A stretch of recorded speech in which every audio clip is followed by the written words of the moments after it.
Hello, welcome to Rona's Teaching Ministries. This video is the first video of 2025, and I'd like to thank you for tuning in. This video is video 7, and I'll be teaching on how to let go of unmet expectations, whether they be spoken or unspoken expectations. So this channel is for aspiring counselors and also those who are interested in personal development. No part of this publication may be reproduced without prior permission of the copyright. I'd also like to remind viewers that this teaching ministry is not intended to replace therapy and counseling, and viewers should seek counseling from trained professional therapists or counselors for any issues they are facing. Okay, so thank you again for tuning in today. Today's video will cover understanding and targeting expectations.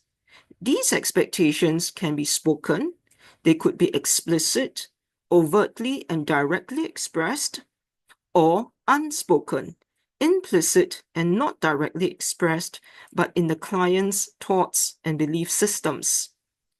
This video will also teach you how to help clients to let go of unmet expectations. First of all, we need to understand the intrapsychic model, the personal iceberg model in the Satir model. We've covered this in an earlier video. So if you've not seen that video, you can go to Rona's Teaching Ministries and click on the video on the iceberg model theory. In this model, what we need to understand is that 1/10 of our behavior is above the waterline, and this shows the action and the story and the behavior, as well as our coping stances.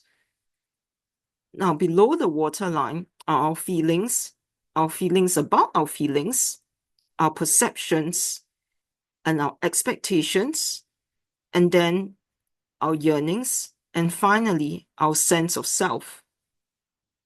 When we work with clients, we need to help them to set a positively directional goal. And we can do this by tapping on their yearnings, which are universal. Yearnings include the yearning for love and acceptance, belonging, creativity, connection, and freedom. So, our question to clients would be, what is your wish or dream or yearning? This will help us to set a positively directional goal. However, clients sometimes can get stuck because of the expectations of themselves, of others, and from others. Clients with unrealistic expectations of themselves or overly high expectations of themselves will pressurize themselves greatly. And this can often lead to stress, depression, anxiety. This is because when one's expectations are too rigid, too high, and unrealistic, it is actually counterproductive. So we want to help such clients to manage their expectations. Other clients may have expectations of others which are not verbalized, they are not spoken, or they may be spoken, explicitly verbalized. Whatever the case may be, it's important to help clients to let go of expectations which are not helping them and which make them feel stuck, angry, sad, or just very upset and negative. We'll look at a work scenario, a case study. It's a very common scenario. For example, your client A is passed over for promotion at work, and he got a C for a work review, even though he worked very hard. His colleague, whom he felt is not as hardworking and committed, got a B grade and got promoted. So your client A felt very angry, sad, upset, and unjustly treated. Now, as a counselor, consider what are the negative thoughts that will go through your client's mind, and how might he react and behave negatively. Negative thoughts could include, I deserve to be promoted, and I'm really angry with my boss, and I'm very angry with my colleague. And he might go home and scold his wife and kids, maybe kick the cat. Well, we don't know. But what we do know is that he had expectations of wanting to be promoted, and he was not promoted. And this resulted in him having a lot of negative thoughts about others. He might also have negative thoughts about himself, such as, I'm not good enough, or why am I always so unfairly treated? And this results in negative behavior, such as quarreling with his family. We want to consider what are the client's expectations that made him feel so upset, sad, angry, and fed up. Okay, so first, we must understand what expectations are. Expectations can be spoken. These are expectations which are overt and directly expressed and verbalized. They're explicit. For example, a teacher could tell you, I expect you to pass up all your homework. Or they could be unspoken, not expressed, but in the client's thoughts and belief systems. They are implicit, implied. So, for example, a teacher might not share overtly that he expects his class to respect him, but it is something which is in his mind and in his belief system that all students should respect a teacher, which is in line with social norms and values. Now, for our client A, his expectations might have been spoken, overt. For example, he might have spoken to his boss to say, I hope that I can get a promotion this year. Or what do I need to get a promotion this year?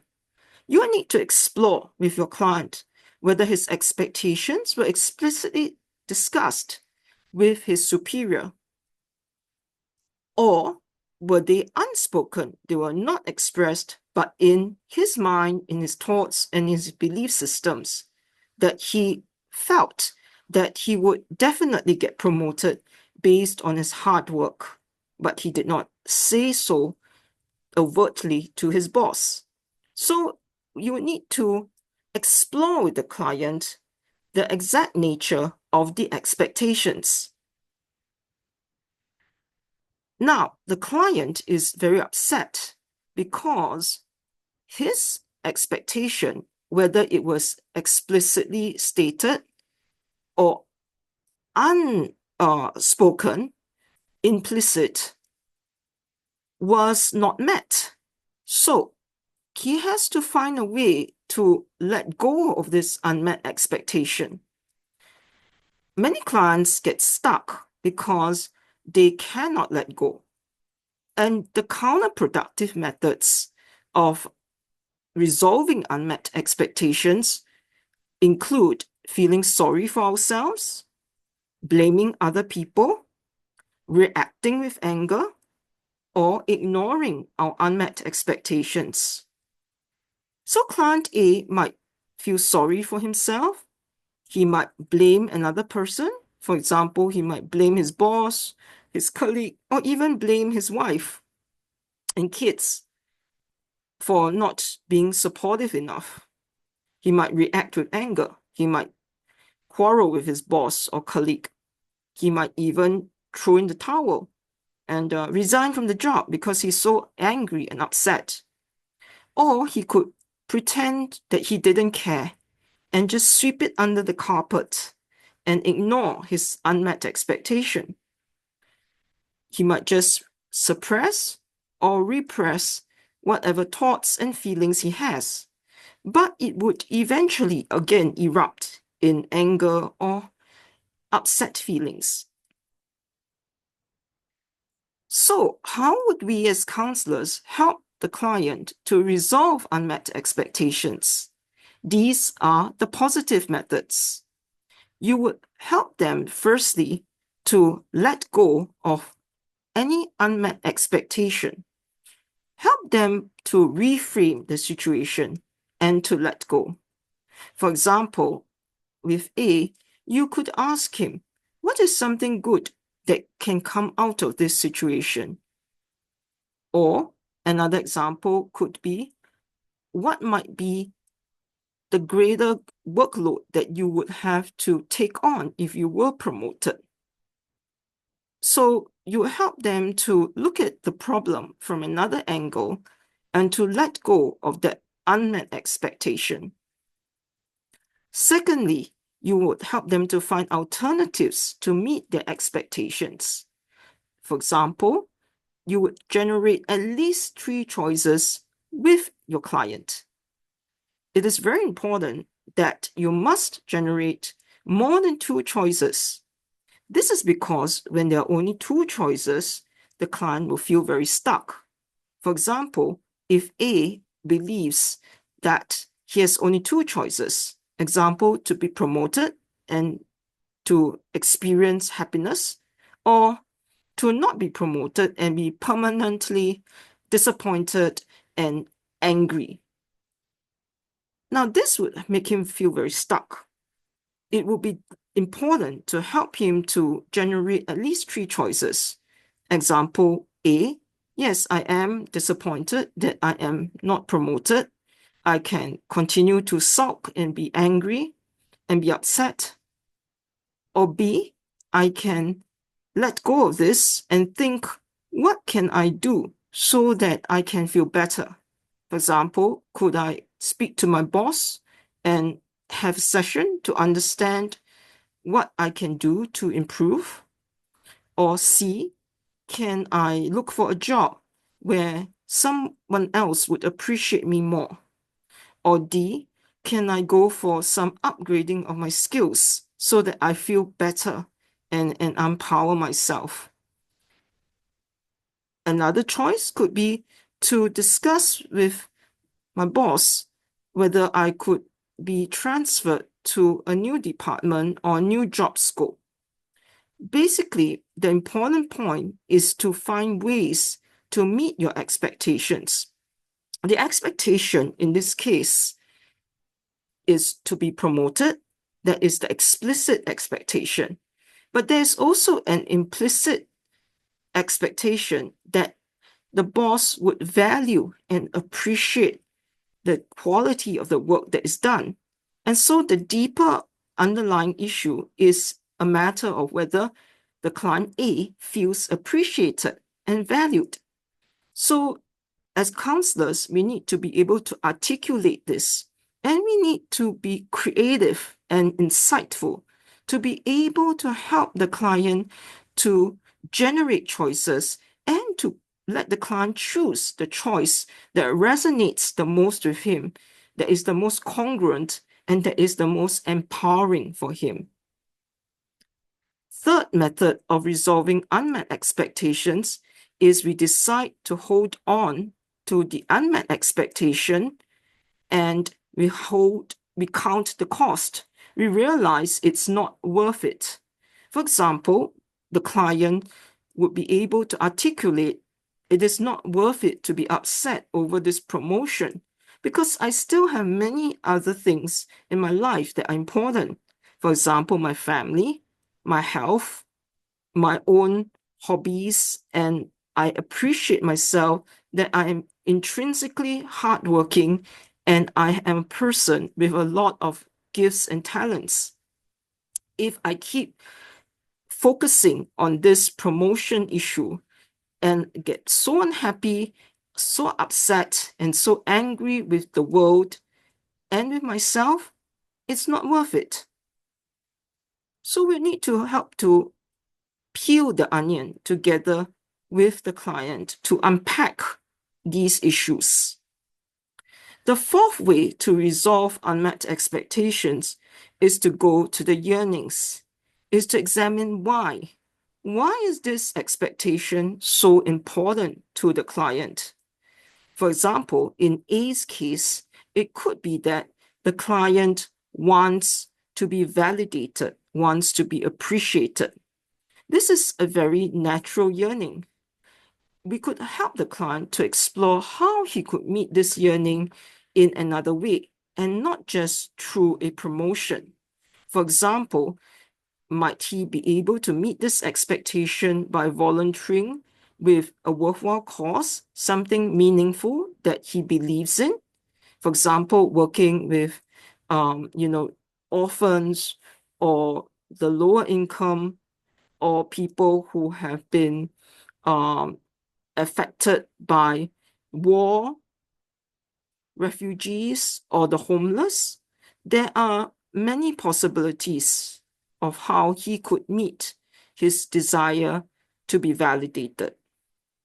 Finally, we want to meet the expectations in a constructive way that helps the client and not hurts the client.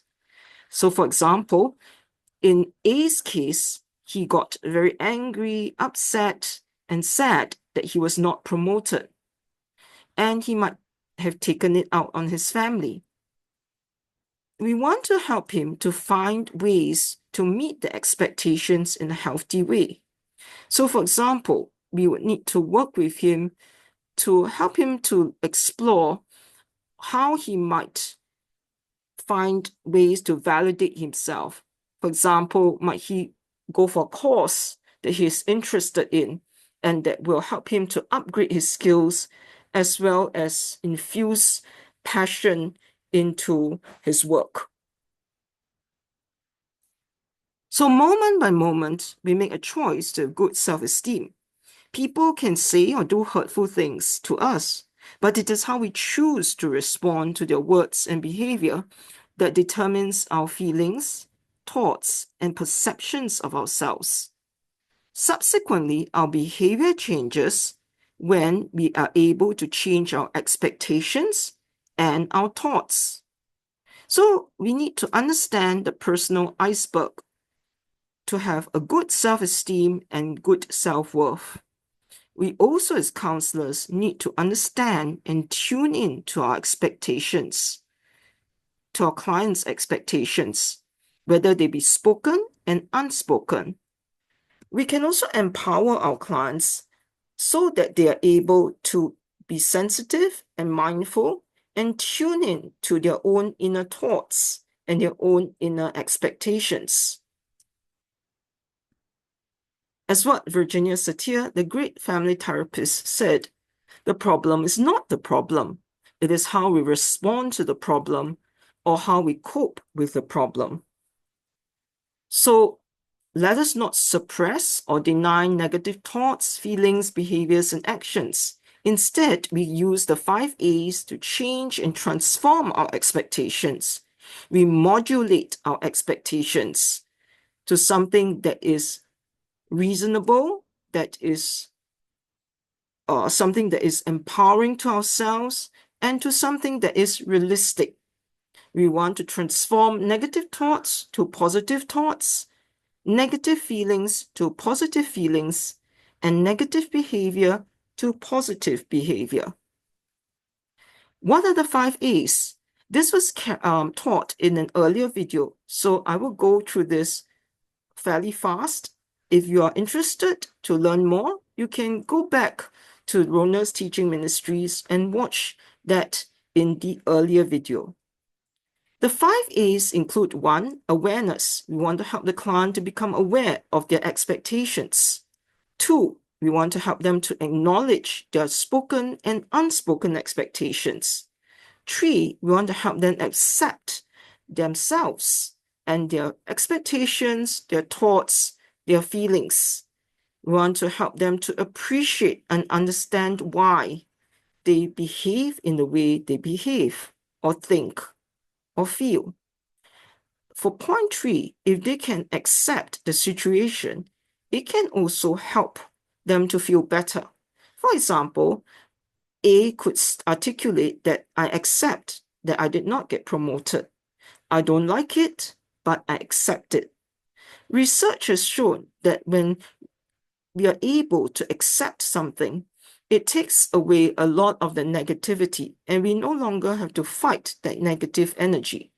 We may not like what happened, but true acceptance, we're able to come to terms with the situation and feel at peace with it. We then are able to be at inner peace, have greater peace with ourselves, with our others, and with the situation.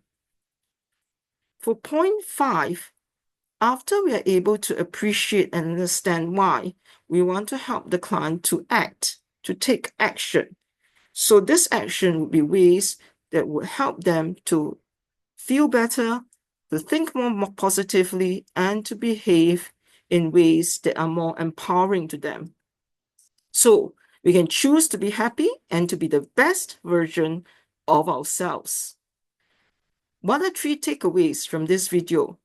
1, we want to understand what are our spoken and our unspoken expectations. 2, we want to find ways to let go of unmet expectations which harm us and others. We want to meet our unmet expectations in ways which are helpful, which were articulated earlier in this video. And 3, we want to use the 5 A's to anchor the positive change. Satir believed we are human beings, not human doings. Her message is that we can all become more fully human, more congruent, and we don't blame others, but we own our own expectations, thoughts, feelings, and behavior. We are more in touch with our own humanity, our potential, and we can become all that we want to be. We can self-actualize and become the best version of ourselves. So if you liked this video and you're interested to learn more about Satir, you can tune in to Rona's Teaching Ministries, and please like, share, and subscribe if you found this video helpful. What did you learn about expectations after today's session? And what did you take away that was most helpful for you? You may like to journal and think through these issues. Finally, Satir said, your responses to the events of life are more important than the events themselves. So, I hope this video has encouraged you. I appreciate and cherish you. You are unique. You are special. So please do appreciate and cherish yourself too, because you have many gifts, strengths, and talents. Be kind and gentle to yourself, because you are a miracle, fearfully and wonderfully made. Keep growing, keep glowing. And these are the references for what we covered today. Thank you so much for watching, and I hope it was a helpful session for you today. So I'll meet you in the next Satir video. Till then, please take good care of yourself and have a great week ahead. Thank you so much for tuning in and watching this video.